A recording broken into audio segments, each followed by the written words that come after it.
Nimshukuru Mwenyezi Mungu kwa kunipa afya njema ili kuweza kusimama hapa leo na kuweza kutoa mchango wangu angalau kwa kifupi. Mheshimiwa Mwenyekiti, nampongeza sana Mheshimiwa Waziri wetu mkuu kwa kuwasilisha bajeti nzuri sana.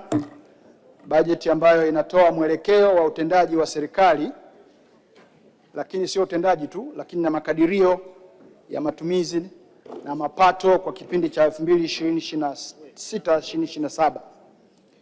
Mheshimiwa Mwenyekiti, sisi watu wa Njombe tumekuwa ni wanufaika wakubwa wa miradi mbalimbali ambayo tumeipata katika kipindi hiki cha bajeti iliyopita, lakini katika kipindi cha miaka mitano ya serikali ya awamu ya 6. Na sisi tuna kila sababu ya kumshukuru sana Mheshimiwa Rais kwa mambo mengi makubwa ambayo ametufanyia Wananjombe. Kuna mambo ambayo yamefanyika katika maombi ya kawaida ya kibajeti, lakini kuna mambo yamefanyika kwa sababu tumemwomba Rais moja kwa moja alipotutembelea Njombe. Na tuna mifano mingi ya mambo hayo. Na ndio maana tuna kila sababu ya kusema asante kwa mambo hayo. Mheshimiwa Mwenyekiti, sisi tulikuwa hatuna chuo kikuu Njombe na tumekuwa na kiu ya muda mrefu sana ya kuwa na chuo kikuu, lakini Mheshimiwa Rais alitoa kibali cha haraka. Leo tunavyoongelea, chuo kikuu cha UDOM campus ya Njombe inajengwa kwa spidi kubwa sana, na mwaka huu intake ya kwanza inaingia pale Njombe kwa ajili ya kujifunza masuala ya ujasiriamali yanayoendana na rasilimali zilizopo Njombe. Lakini tulikuwa hatuna uwanja wa ndege wa kisasa. Mheshimiwa Mwenyekiti, tumemsikia Mheshimiwa Naibu Waziri akijibu maswali hapa akionyesha namna gani Wananjombe tuliomba jambo hili na serikali imelisikiliza na imeamua kulitekeleza, na sasa mchakato upo katika hatua nzuri ya kufanya tathmini ya eneo na kulipa fidia. Lakini Mheshimiwa Rais alikuwa ndio kero yetu kubwa Njombe kuliko zote, na nilisema hapa ilikuwa ni maji. Tumepata miradi mingi ya maji karibu 5, uwekezaji wa bilioni 60 ndani ya mji wa Njombe. Miradi ipo katika hatua mbalimbali na inaendelea vizuri, na kero ya maji muda si mrefu itakuwa historia kwa wananchi wa Njombe. Kwa sababu hiyo, Mheshimiwa Mwenyekiti, tuna kila sababu ya kuwa na shukrani kwa yanayofanyika.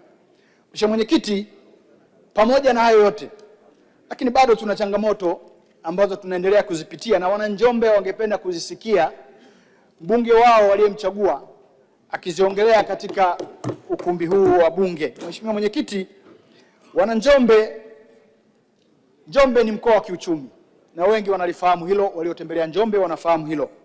Njombe ni mkoa ambao una baraka. Njombe ina mchango mkubwa kwenye uchumi wa Tanzania. Njombe ina potential kubwa sana ya kuchangia maradufu. Mimi nasema sio maradufu, mara 100 ya kile inachochangia leo. Lakini ina changamoto za msingi ambazo zikitatuliwa, tuna uhakika Njombe tunayoongelea itakuwa ni Njombe tofauti. Mheshimiwa Mwenyekiti, tuna barabara yetu ya Itoni Lusitu. Barabara hii ni kilomita 51.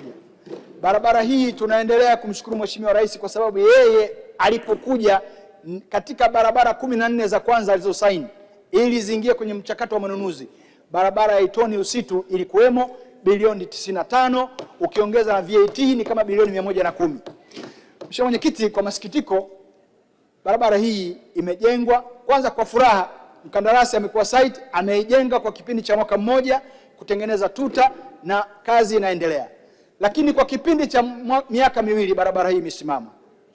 Lakini usimamaji wa barabara hii umekuja na maumivu makubwa kwa wananchi wa Njombe, kwa sababu barabara hiyo inayojengwa ndio wanayotumia kupitisha mazao mbalimbali ambayo mazao ya Njombe ya kilimo ni viazi, mazao ya misitu ambayo ni bulky, yanahitaji usafiri. Kwa hiyo wamepitia vipindi viwili vya mvua ambavyo havikuwa vizuri kwao, ambavyo vimewarudisha nyuma na vingine vimewatia umaskini.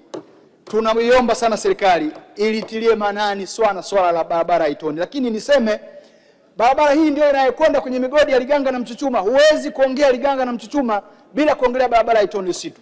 Tuiombe serikali. Tunafahamu mkandarasi haidai serikali kwa maana ya kwamba kazi iliyofanyika amelipwa baada ya sisi kuweka nguvu kubwa.